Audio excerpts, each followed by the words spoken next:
आता सॅलडची रेसिपी बघतोय.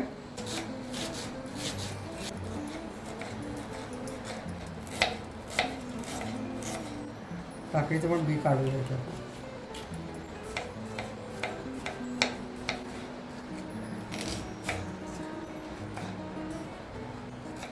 Boiled corn घालतो आपण. ड्रेसिंगसाठी आपल्याला हे ब्लांच केलेले बदाम घालायचे.